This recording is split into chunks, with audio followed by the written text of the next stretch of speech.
मशहूर पंजाबी सिंगर सिद्धू मूसेवाला के मर्डर की कहानी। रविवार के दिन गुरप्रीत सिंह और गुरविंदर सिंह उनके घर आए थे, जो कि मूसेवाला के अच्छे दोस्त थे। वह लोग आपस में बात कर रहे थे। तब सिद्धू मूसेवाला ने अपनी मौसी के घर चलने की बात की, जो कि उनके घर से मात्र 7 किलोमीटर की दूरी पर स्थित था। इससे सबसे पहले मूसेवाला ने अपनी पजेरो गाड़ी निकाली, लेकिन उसमें टायर पंचर था। तब दोस्तों ने कहा कि फॉर्च्यूनर गाड़ी ले चलते हैं, वह बुलेट प्रूफ भी है। लेकिन सिद्धू मूसेवाला ने कहा कि थार जीप लेके चलते हैं, वह आगे खड़ी है और थोड़ी दूर ही तो जाना है। तब सिद्धू मूसेवाला अपनी थार जीप लेकर अपने दो दोस्तों के साथ निकल गए अपनी मौसी के घर के लिए। इस वजह से सिद्धू मूसेवाला ना तो बुलेट प्रूफ गाड़ी ना ही किसी गनमैन के साथ निकल पाए।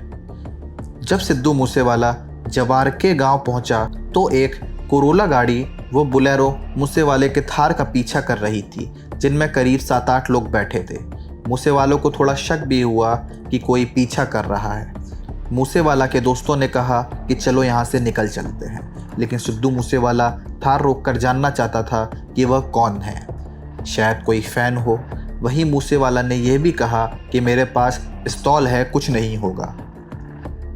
सिद्धू मूसेवाला ने जैसे ही थार की स्पीड कम की, हमलावर थार को ओवरटेक कर थार के टायरों पर गोली चलाना शुरू कर दिया। कोरोला गाड़ी को थार के आगे लगा दिया। जब उसकी गाड़ी से एक बंदा निकल कर आया, तब सिद्धू मूसेवाला ने अपनी पिस्तौल से उस पर 2 बार फायर किया, लेकिन पिस्तौल में 2 ही गोलियां थी। थार में बैठे उसके दोस्त का कहना है कि मूसेवाला अपनी गाड़ी को भगाना चाहते थे, लेकिन वो ऐसा नहीं कर पाए क्योंकि हमलावरों ने अंधाधुंध फायर शुरू कर दिया था। कुछ देर बाद फायरिंग रुकी, लेकिन थार के अंदर बिल्कुल धुआं धुआं था, कुछ भी दिखाई नहीं दे रहा था। जब एक दोस्त ने सिद्धू मूसेवाला को आवाज़ लगाई, तब एक बार हमलावरों ने फायरिंग फिर से शुरू कर दी और सिद्धू मूसेवाला को गोलियां मारने लगे। फायरिंग करने के बाद हमलावर घटनास्थल पर 1 या 2 मिनट के लिए रुके और फिर फरार हो गए। घटना के बाद लोगों की भीड़ वहां इकट्ठा होना शुरू हुई, तो बताया जाता है कि 15 से 20 मिनट तक वहां लोग फ़ोटो या वीडियो बनाते रहे। थार गाड़ी में बैठा मूसेवाले का दोस्त कह भी रहा था कि भाई कोई एम्बुलेंस बुलाओ, हमें बाहर निकालो। थार जीप का गेट सिद्धू मूसेवाला की ओर खुल चुका था।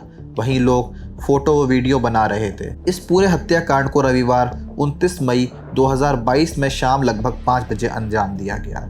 इस बीच सिद्धू मूसेवाला का सोमवार को दोपहर मानसा सिविल अस्पताल में पोस्टमार्टम किया गया। डॉक्टरों का कहना है कि उनका पूरा शरीर गोलियों से छलनी हो गया था। मूसेवाला के बाएं फेफड़े व लिवर पे भी गोली लगी थी। अंधाधुंध हुई इस फायरिंग में थार जीप में बैठे सिद्धू मूसेवाला के 2 दोस्तों को भी गोलियां लगी थी, वह भी बुरी तरीके से जख्मी थे।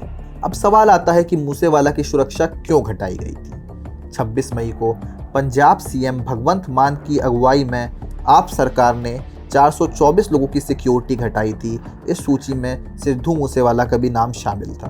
पहले सिद्धू मूसेवाला के पास 4 गनमैन थे, जो कि अब सिर्फ 2 रह गए थे। लेकिन उस दिन सिद्धू मूसेवाला उन 2 कमांडो को भी लेके नहीं गए, जो कि उनकी सुरक्षा का हिस्सा थे, और ना ही अपने निजी गार्ड को अपने साथ लेके गए। तो सवाल आता है कि सिद्धू मूसेवाला को किसने और क्यों मारा। पुलिस का कहना है कि यह पूरा मामला गैंगवॉर का प्रतीत होता है, क्योंकि सिद्धू मूसेवाला के मैनेजर शगुनप्रीत सिंह का विक्की मिंटू खेड़ा की हत्या के मामले में नाम सामने आया था। साल 2021 में मोहाली के सेक्टर 71 के एक बाजार में अकाली दल के नेता विक्की मिंटू खेड़ा की गोली मारकर हत्या कर दी गई थी। पुलिस ने कुछ शूटरों को भी गिरफ्तार किया था, लेकिन शगनप्रीत सिंह फरार हो गया और अब भी फरार है। सिद्धू मूसेवाला की हत्याकांड के कुछ घंटे बाद कनाडा में रह रहे गोल्डी बरार, जो कथित तौर पर लॉरेंस बिश्नोई गैंग के सदस्य हैं, उसने सिद्धू मूसेवाला की हत्या की जिम्मेदारी लेते हुए एक फेसबुक पोस्ट लिखी और आरोप लगाया कि पुलिस ने विक्की मिंटू खेड़ा की हत्या पर सिद्धू मूसेवाला के खिलाफ कोई कार्रवाई नहीं की थी। उसने आगे ये भी लिखा कि हम सिद्धू मूसेवाला की हत्या की जिम्मेदारी लेते हैं, लोग चाहे कुछ भी कहें, लेकिन हमने अपने दोस्त की हत्या का बदला लिया है। उन्होंने बताया कि सिद्धू मूसेवाला से उन्होंने बात भी की थी कि उन्होंने जो भी किया है वो सही नहीं है। सिद्धू मूसेवाला ने कहा कि उसे कोई फ़र्क नहीं पड़ता है। उसने चुनौती भी दी कि वो हथियार लोड रखता है, लेकिन अब हमने अपने दोस्त की हत्या का बदला ले लिया है और ये सिर्फ शुरुआत है। जो हमारे दोस्त की हत्या में शामिल थे, सब चौकन्ने हो जाएं। सतेंद्र सिंह उर्फ गोल्डी बराड़, जो कि लॉरेंस बिश्नोई के करीबी माना जाता है, उसके खिलाफ पिछले साल पंजाब के फरीदकोट जिले की एक अदालत में युवा कांग्रेस नेता गुरलाल सिंह पहलवान की हत्या के मामले में एक केस दर्ज है, लेकिन वो अभी भी फरार है और कनाडा में रह रहा है। सिद्धू मूसेवाला के आरोपियों के नाम। मूसेवाले का कत्ल 6 शूटरों ने किया था, जो कि कोरोला और बुलेरो में आए थे। इनमें से बुलेरो के लीडर शूटर प्रियव्रत फौजी, अंकित सेरसा, कशिश उर्फ कुलदीप के बाद अब पुलिस दीपक मुंडी को भी पकड़ लिया है। वहीं कोरोला मॉड्यूल के शूटर जगरूप रूपा व मनप्रीत मन्नू को पंजाब पुलिस ने एनकाउंटर में मार गिराया।